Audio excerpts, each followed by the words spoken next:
为了替公司拿下价值1000万的专案，我连续出差半年。回公司后，我拿着一沓发票找新来的财务报销，他却拒绝了。公司规定，出差发票只能当月报销，而且每天不能超过100。你这些报不了。我在公司多年，还没听说过这样的规定。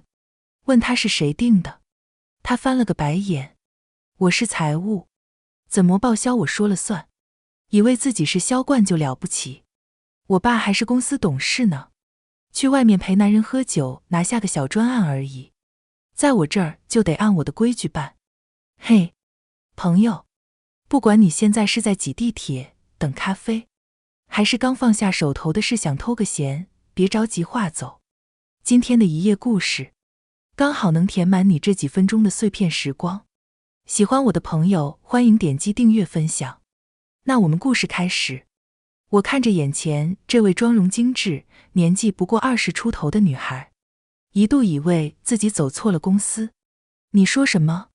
她抱着手臂，将那沓发票推到桌角，仿佛那是一堆垃圾。我说，报不了。她又重复了一遍，语气里满是不耐烦。公司上个月刚出的新规，你没看邮件吗？出差发票必须当月报销，过期作废，而且住宿标准每天100块。你这希尔顿、万豪的，当我没见过世面。我深吸一口气，压下心头的火。我出差半年，人一直在专案的，怎么当月报销？再说，这个1000万级的专案，客户指定要在5星级酒店见面，难道让我带客户去住100块的招待所？那是你的问题，不是我的问题。周娇娇抬起下巴，眼神轻蔑地在我身上扫过，以为自己是销冠就了不起。我爸还是公司董事呢，在我这儿就得按我的规矩办。再说了，谁知道你这专案是怎么拿下的？不就是去外面陪男人喝酒么？装什么公司功臣？办公室瞬间安静下来，所有人的目光都聚焦在我身上。我看着他，忽然笑了。很好，看来我离开这半年，公司里来了个了不得的公主。我没跟她争吵，那只会让我像个泼妇。我拿起发票，转身走向 CEO 办公室。张总是我入职时的伯乐，当初是他力排众议把我从技术岗转到销售，拍着我的肩膀说，林夕，你是我见过最有韧劲的人，公司绝不会亏待任何一个功臣。张总一向器重我，这个专案从立项到签约，他全程跟进，其中的艰辛他一清二楚。我敲开门，张总热情地让我坐下。听完我的陈述，他脸上的笑容僵住了。他拿起电话，拨了内线。小周，来我办公室一下。周娇娇踩着高跟鞋哒哒哒地走进来，看到我，嘴角勾起一抹挑衅的笑。张总，您找我？这个，张总指了指我桌上的发票，语气有些畏难。林经理这个情况比较特殊，你看能不能特事特办一下？周娇娇连眼皮都没抬一下，公式化的回答。张总，制度就是制度，没有规矩不成方圆。如果为他破了例，以后财务工作还怎么开展？我爸也一直强调，公司的规范化管理要从细节抓起。他把我爸是董事这几个字咬得特别重。张总的脸色青一阵白一阵，最后他长叹一口气，把目光转向我。林夕啊，要不你先克服一下。你看，小周也是为了公司好，严格执行规定嘛。你作为公司的销冠，更要以身作则，支持新同事的工作，对不对？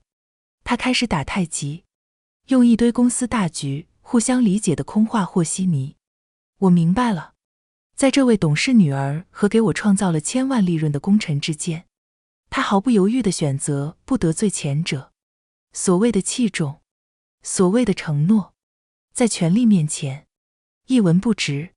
我的伯乐亲手将我这匹千里马的草料换成了沙子。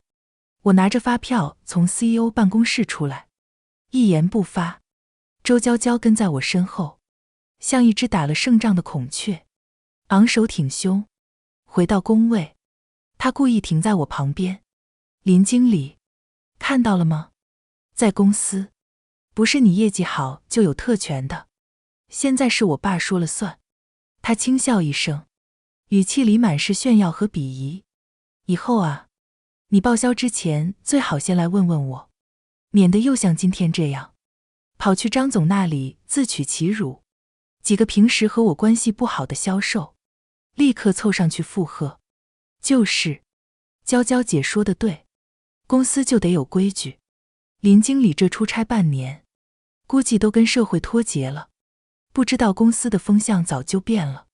我没理会这些噪音，默默地打开电脑，开始整理这半年来的专案资料和客户对接记录。他们以为我吃了哑巴亏，只能忍气吞声，但他们不知道，对于一个顶级的销售来说，当规则不再保护你时，你就要学会利用规则，甚至创造规则。晚上，我拒绝了部门的接风宴，一个人回到空荡荡的公寓。半年末回来，屋子里积了一层薄灰，空气里都带着一股沉闷的味道。我放下行李，连灯都懒得开，就那么在黑暗里坐了很久，直到手机荧幕亮起，是一条医院催缴费用的短信。那一瞬间，强撑了一天的冷静和理智轰然崩塌。那沓被判了死刑的发票里，有10几万是我先垫付的。这笔钱我早就计划好了，是妈妈下一期靶向药的费用。出差第4个月，家里的电话打来，妈妈查出了肺癌。我脑子一片空白，当场就想订机票回去。但当时专案正到临门一脚的最关键时刻，几十人的团队陪着我熬了几个月，客户的一个小动摇就可能让一切前功尽弃。我咬着牙，把所有积蓄都打了回去，告诉家人，找最好的医生，用最好的药，钱我来解决。我对自己说，林夕，拿下这个专案，拿到100万奖金，妈妈就有救了。我在客户的酒桌上强颜欢笑，心里却全是妈妈日渐消瘦的脸。半年的拼杀，我以为自己是为母亲披荆斩棘的战士，凯旋归来时，却发现后方的粮草被自己人一把火烧了。他们不仅羞辱我的战功，还要断了我母亲的买药钱。我打开抽屉，拿出一瓶胃药，干咽了2颗。这半年的高压，让我的胃早已不堪重负，疲惫和委屈如同潮水般涌来。但我知道，现在不是情绪崩溃的时候。这笔钱，我可以不要，但这个公道，这份被践踏的牺牲，我必须亲手讨回来。突然手机震动了一下，是公司财务制度更新的邮件通知。我点开，那条住宿标准100元每天的规定赫然在列，发布日期恰好是上个月，也就是我专案签约成功，即将回公司的前1周。邮件的抄送列表里有全体员工，还有几位董事。周娇娇的父亲周董排在第1位。一切都清晰了，这不是偶然，这是针对我的下马威。或许是我功高震主，或许是动了谁的蛋糕，他们想用这种方式告诉我，这家公司谁说了算。我打开通讯录，找到了那个熟悉的名字，老王。老王是业内的金牌猎头，3年前就想挖我，我一直告诉他，时机未到。现在时机到了。然后我又拨通了这次1000万专案的大客户的电话。李总，晚上好，有个关于我们后续合作的新想法，想跟您聊聊。你们想跟我玩规矩？好啊，那让我来告诉你们，什么才叫真正的规矩。和李总的通话不到20分钟，我没有抱怨一句公司的待遇，更没有提报销的龌龊事，我只是站在他一个甲方的角度，分析了我们公司近期人事架构和财务政策的剧烈动荡，并善意地提醒他，这种不稳定可能会对专案2期的执行效率和资金安全构成潜在风险。最后，我不经意地提到，我们最大的竞争对手宏远科技最近挖走了我们华南区的技术总监，他们的新产品似乎在某些性能上更贴合专案2期的需求。林经理，谢谢你，你是我见过的最负责任的乙方专案负责人。他郑重地说道，我会马上让我的团队重新评估2期合作的风险。挂掉电话，我嘴角泛起一丝冷笑。千万级的专案，合作方高层的任何风吹草动都会成一场风暴。李总是只老狐狸，他不需要我把话说透。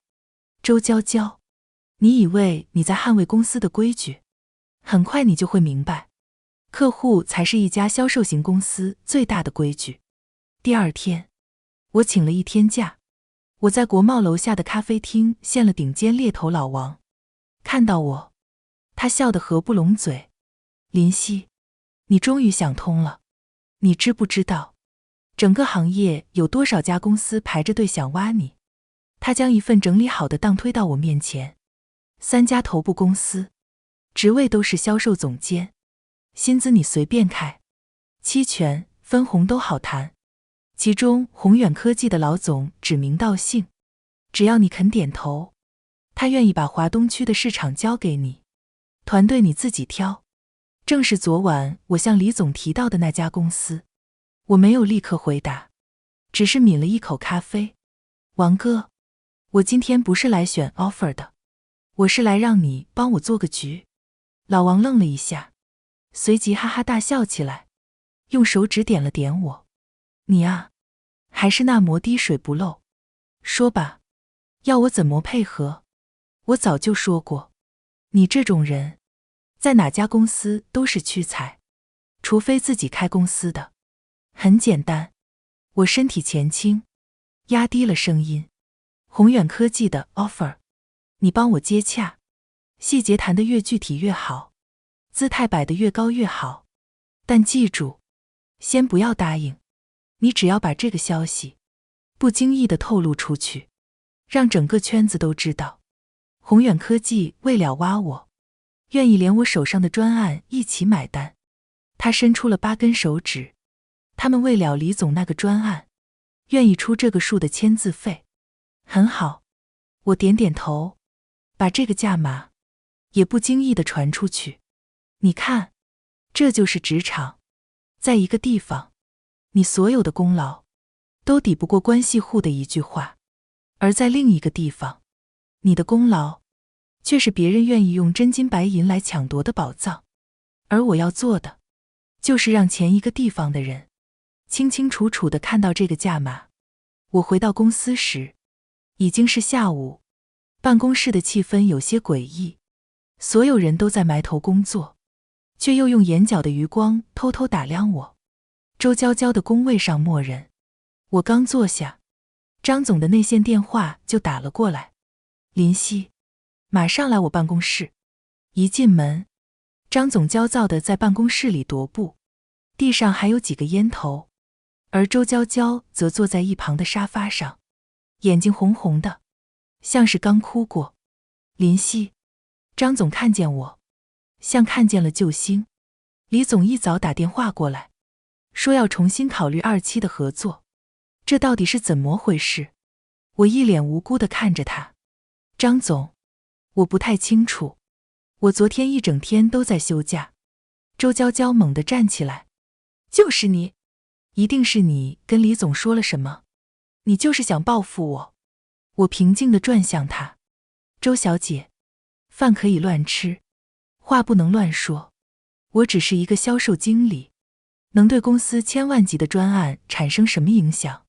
倒是你，作为财务，你的工作作风和专业能力，或许更能代表公司的形象吧。你，周娇娇气得说不出话来。他以为战争是在办公室里吵赢的，而我的战场从来都不在这里。够了！张总一声怒喝，打断了周娇娇。他疲惫地挥了挥手，示意周娇娇先出去。办公室里只剩下我们2个人，气氛瞬间变得凝重。他从抽屉里拿出我的那沓发票，放到桌上。林夕，这张报销单，我特批，今天就给你报。他的语气软了下来。你看，李总那边，你能不能再去沟通一下？这个专案对公司太重要了，不能有任何闪失。我看着那沓发票，没有动。2天前，我为了他，在这里被他和周娇娇联手羞辱。2天后，他又被当作求和的橄榄枝递了回来。我笑了笑，缓缓开口：李总那边，我会尽力沟通，毕竟我是公司的一员。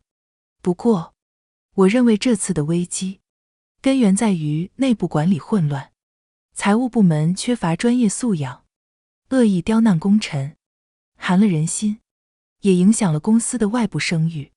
如果不从根源上解决问题，就算稳住了李总，以后还会有王总、刘总。张总的额头渗出了冷汗。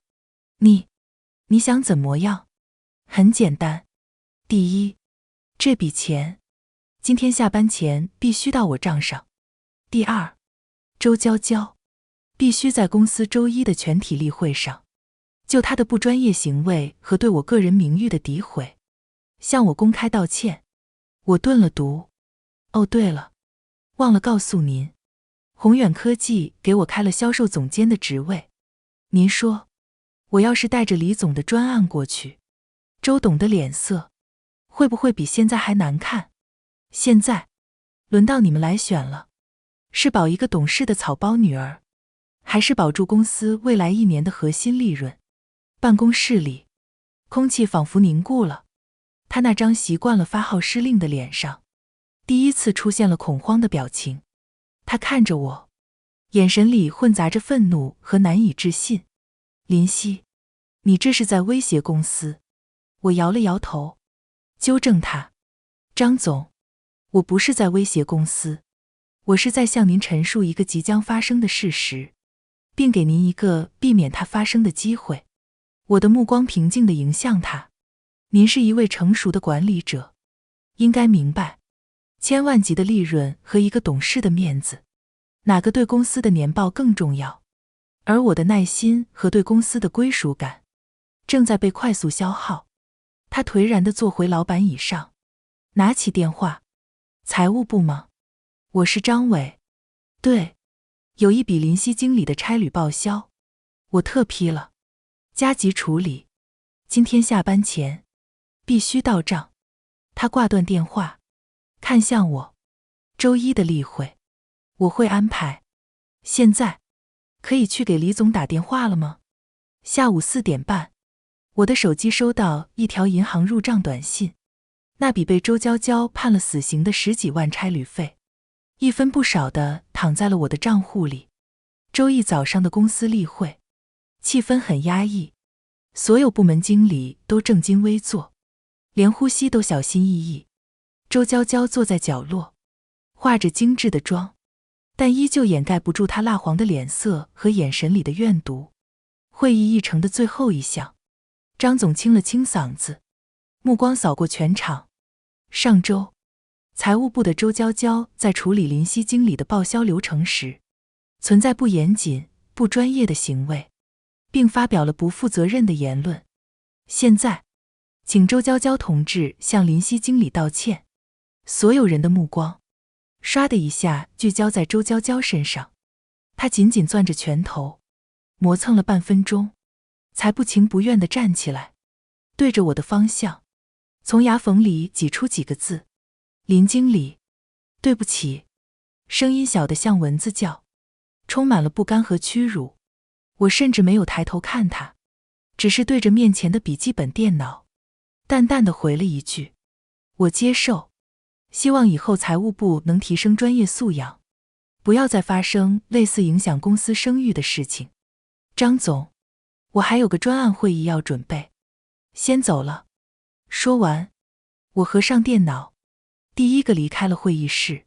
例会之后，我在公司的处境变得微妙起来。曾经对我冷嘲热讽的同事，如今见到我都绕着走，而那些保持中立的，则多了几分敬畏。张总对我客气万分，任何资源申请一路绿灯。李总那边，我也费了九牛二虎之力，总算暂时稳住了他。专案2期的合作重新回到了谈判桌上，一切似乎都回到了正轨，甚至比以前更好。只有我知道，这风平浪静的表象之下，是更汹涌的暗流。周娇娇请了1周的病假，没有来公司。周五下午，我正在准备下周见客户的资料，一个陌生的号码打了进来。是林夕。林经理吗？我是周振邦，周娇娇的父亲，公司周董。林经理年轻有为，业务能力出众，我很欣赏。他先是客气地恭维了一句，随即话锋一转，不过年轻人做事有时候锋芒太露，容易伤到自己。小女娇娇不懂事，给你添了麻烦，我这个做父亲的替他给你赔个不是。周董严重了，我客气地回应。周小姐只是严格执行公司规定。电话那头传来一声低沉的轻笑，明人不说暗话。林经理，我知道宏远科技在挖你，我也知道你手上的李总对公司意味着什么。他停顿了一下，声音里透出一种压迫感。这样吧，我私人给你补上20万，算是对我女儿不懂事的补偿。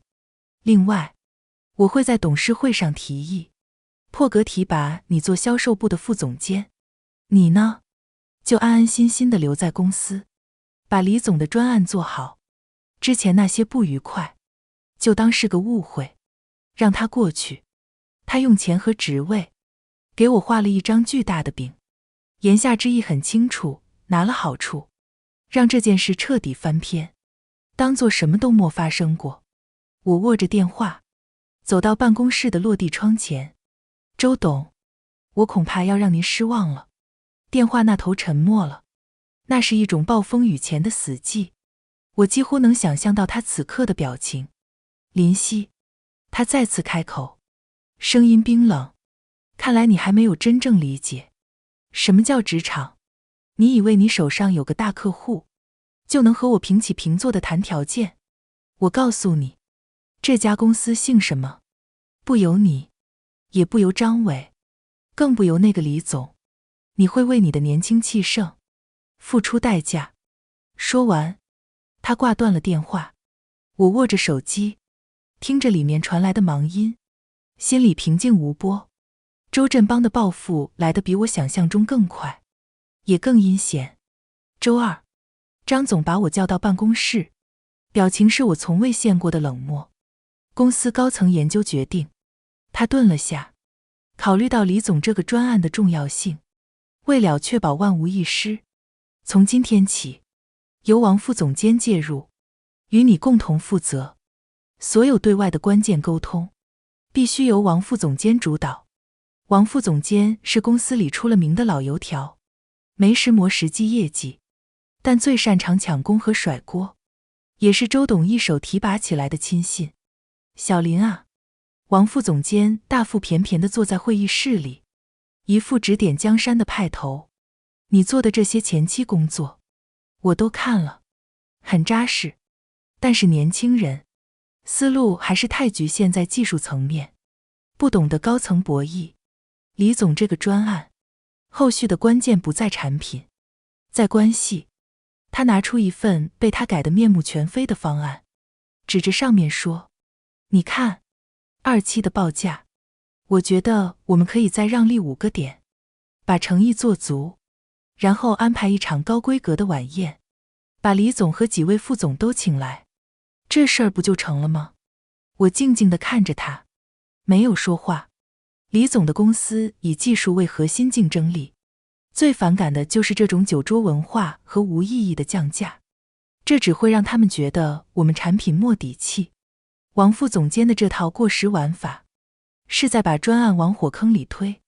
王总监，我平静地开口，李总最看重的是我们下一代晶片的适配性和交付周期，贸然降价只会让他怀疑我们的产品品质，而且他本人对酒精过敏，从不参加非必要的应酬。王副总监的脸瞬间沉了下来，他不耐烦地挥挥手，你这是在叫我做事？小林，你要搞清楚，现在这个专案，我才是主导，你只需要配合执行就好。好的，张总，我会全力配合王副总监的工作。我转身走出办公室，身后传来张总如释重负的叹息。我回到工位，第一件事就是给李总的秘书打了个电话，以确认下周会议议程为由，闲聊了几句，然后我一整个下午都在埋头整理专案的历史数据，对王副总监的任何问题都有问必答。王副总监显然很满意我的识物，不到5点就哼着小曲提前下班了。他前脚刚走，我的手机就响了，是李总亲自打来的。林经理，李总的语气有些严肃，我刚听说你们公司内部做了人员调整，换了一个姓王的来跟我对接。是的，李总，王副总监是我们公司资深领导，经验丰富，公司也是为了更好的服务您。我用最官方的口吻回答。电话那头沉默了几秒。林经理，我再说一遍，这个专案我只认你，如果负责人不是你，那么27的合作现在就可以终止了。你让那个什么王副总监，或者你们张总，明天给我一个明确的答复。说完，他便挂了电话。第二天一早，公司炸开了锅。据说张总一早就被周振邦的电话骂得狗血淋头，王副总监更是被叫进办公室训了半个小时，出来时脸色惨白如纸。上午10点，公司内网发布了新的人事任命，王副总监因个人原因调离销售部，而我被正式任命为销售部副总监，即刻生效。办公室里，同事们看我的眼神已经从敬畏变成了恐惧。我平静地接受了所有祝贺，然后走进刚刚分配给我的副总监办公室。这时，办公室的门被敲响了，周娇娇走了进来。她换上了一身干练的职业套装，脸上没有了之前的嚣张跋扈，取而代之的是一种让人捉摸不透的平静。她将一份档轻轻放在我的办公桌上，嘴角带着一抹公式化的微笑。林总监，您好，我是新来的总监助理周娇娇，从今天起负责协助您的一切工作，请多指教。周振邦这只老狐狸确实比他女儿高明得多，他知道强硬的打压只会让我加速逃离，并带走他最看重的专案，所以他换了一种玩法，屈辱。他把自己的女儿，一个懂事的千金，亲手按下去，送到我面前做助理。这既是向我示弱，也是一种监视，更是一种捧杀。他要让全公司的人都看着我林夕是如何折磨董事长的女儿。只要我稍有不慎，就会落下一个恃宠而骄、刻薄寡恩的罪名。好的，周助理，我点了点头，表情比他还要公式化。很高兴能与你共事。我从桌上拿起一份厚厚的资料，递给他。这是李总专案过去3年的全部对接档和会议纪要，你在明天中午之前全部看完，并写一份不少于5000字的分析报告给我。报告要涵盖专案痛点、客户潜在需求以及27合作的风险评估。周娇娇脸上的笑容僵硬了一瞬，但很快恢复正常。好的，林总监，保证完成任务。他抱着那堆比他脑袋还高的档，转身离开。这是想把战场搬进我的办公室。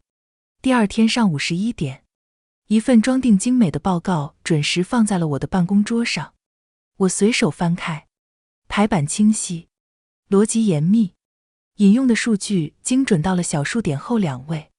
他不仅整理了所有资料，还从公司资料库里调取了近3年的行业发展报告作为佐证。在风险评估部分，他甚至提出了几个我之前都未曾深入考虑过的潜在问题。其中一条是关于李总公司上游供应链的潜在变动可能对我们交付周期带来的连锁反应，分析的有理有据，这绝不是一个草包公主能写出来的东西。我抬头，透过百叶窗的缝隙看向外面的办公区，周娇娇正端坐在自己的工位上，认真地接着电话，记录着什么。我明白了，周振邦不仅仅是把她安插在我身边，他这是在用我来当他女儿的磨刀石。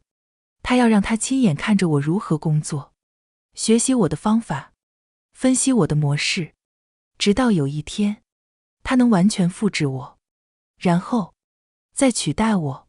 接下来的2周，周娇娇的表现堪称完美，收发邮件，安排会议，整理报告，她做得滴水不漏，效率甚至超过了公司里的大多数老员工。他对我言听计从，谦卑有礼，和之前那个飞扬跋扈的董事千金判若两人。办公室的风向也开始变了。午休时，我路过茶水间，隐约听到里面有人在议论，那个周娇娇好像也没那么差嘛，做事挺认真的。是啊，林总监也太狠了，天天给他那么多活，这不是明摆着欺负人吗？再怎么说也是周董的女儿，功高盖主，现在又得理不饶人。你看吧，他这样迟早要吃亏。我对此置若罔闻，直到周3，一个重大的纰漏发生了。宏远科技那边传来消息，他们截胡了我们一个跟进了半年的重要客户，而负责那个专案的销售经理昨天刚刚提交了辞职报告。我立刻调取了客户资料，发现最后报价的邮件负责存档备份的是周娇娇，而现在公司伺服器里那封邮件的所有记录都消失了。张总第一时间冲进我的办公室，脸色铁青。林夕，这到底是怎么回事？那封报价邮件为什么会不见了？公司损失了这个客户，你知道后果吗？我看着暴跳如雷的张总，异常冷静。张总，现在追究责任没有意义，最重要的是挽回损失。我拿起电话，拨给了那个被截胡的客户陈总。陈总，恭喜您找到了新的合作伙伴，是我工作上的疏忽，没能及时跟进您的最新需求，深感抱歉。合作不成情义在，以后有任何需要帮忙的地方，随时找我。不等他回应，我又补充了一句，另外，关于您公司上季度提到的那个生产线智能化改造的难题，我前几天刚好认识了一位这方面的专家，或许能帮到您。我已经把他的联系方式发到您微信了，就当是我个人的一点心意。说完，我便挂了电话。张总一脸错愕地看着我，这就完了？你不去争取一下？我摇摇头，打开电脑，调出了我的私人邮箱发件箱，一封加密邮件静静地躺在那里。收件人是陈总，发送时间是1个月前，邮件内容是对那次关键报价的2次确认，以及我做的更详尽的补充方案。我从不把公司的伺服器当作唯一的保险柜，我淡淡地说道，尤其是当办公室里有一只身份不明的猫的时候。我的手机震动了一下，是陈总发来的消息。林总监，你发来的专家资料很有用，宏远科技的方案，其实我们还没最终签字，明天下午3点，来我办公室，我们再聊聊。张总呆立在原地，脸上写满了劫后余生的庆幸和对我的忌惮。他看着我，嘴唇翕动，却一个字也说不出来。我没有理会他的情绪，而是将目光投向了办公室外的周娇娇。张总，陈总那边，我可以处理，但是公司内部的安全漏洞，您打算怎么处理？我指了指我的电脑荧幕，报价邮件在公司伺服器上被精准删除，这不是一个普通员工能做到的。我需要 IT 部门立刻介入，对过去24小时内所有访问过相关当家的记录进行最彻底的排查。我要一份带有 IP 地址、登录时间和操作记录的不可篡改的报告。张总的冷汗瞬间又冒了出来，他明白我的意思，这已经不是简单的商业竞争，而是恶意的内部破坏，足以开除并追究法律责任。而且我加重了语气，这件事我希望由您亲自督办，毕竟如果连核心客户的报价都能随意消失，那这家公司恐怕也留不住真正想做事的员工。一边是懂事的女儿，另一边是能挽回千万损失并随时可能带走半壁江山的销冠。这道选择题，他知道该怎么做。我明白，他斩钉截铁地说，我马上去 IT 部，今天下班前，报告一定给你。下午5点，张总亲自把报告送到了我的办公室。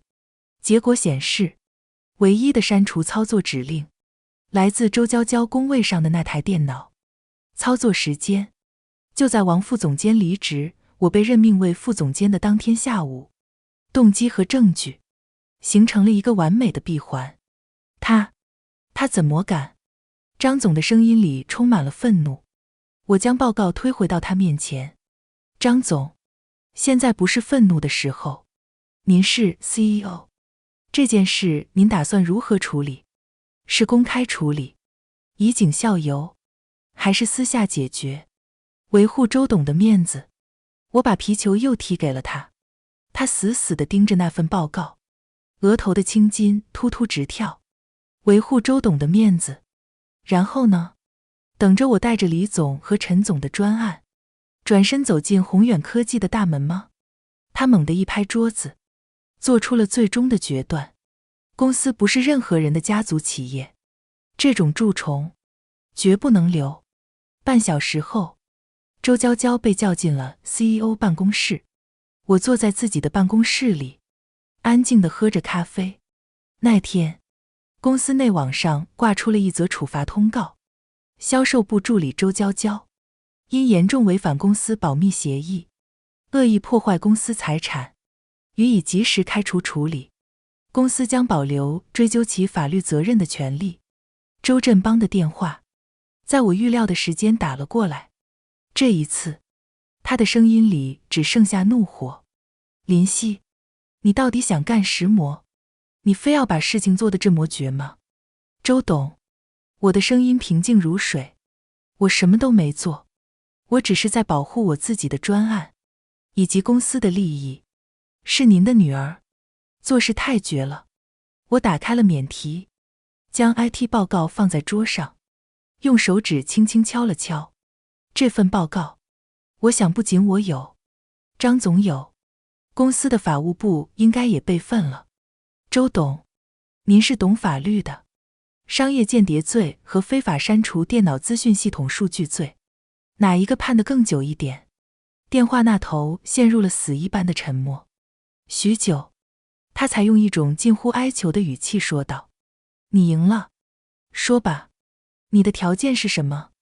只要你不追究娇娇的刑事责任，什么都好谈。我的条件很简单，我缓缓说道。第一，下个月的董事会，我要一个正式的董事席位。第二，我要公司销售体系的完全独立决策权，包括人事任免和财务审批。第三，未来3年，您在董事会的任何投票，都必须与我保持一致。电话那头传来了粗重的呼吸声。你这是要架空我？不，我纠正他，我只是在拿回我应得的东西，顺便教您懂得什么叫真正的规矩，一个能保护奋斗者，而不是关系户的规矩。1个月后，我以公司历史上最年轻的董事兼销售副总裁的身份，走进了董事会议室。周振邦坐在我的斜对面，面色灰败，全程没有说过一句话。他投了赞成票。周娇娇的结局并不难打听。被开除后，周振邦动用关系想把他塞进别的公司，但恶意破坏、泄露商业机密的劣迹在这个圈子里传得飞快，没有一家公司敢用他。最终，他被送出了国，彻底从这个行业里消失。张总依旧是 CEO， 但他很清楚自己的位置，所有涉及到销售和市场层面的决策，他都会第一时间征询我的意见。又过了半年，在彻底稳固了公司销售体系，并签下2个比李总专案更大的单子之后，我向董事会提交了辞呈。所有人都震惊了，周振邦更是用一种看疯子一样的眼神看着我。我拒绝了所有人的挽留，带着我一手提拔起来的核心团队，以及最重要的几个客户资源，成立了自己的咨询公司。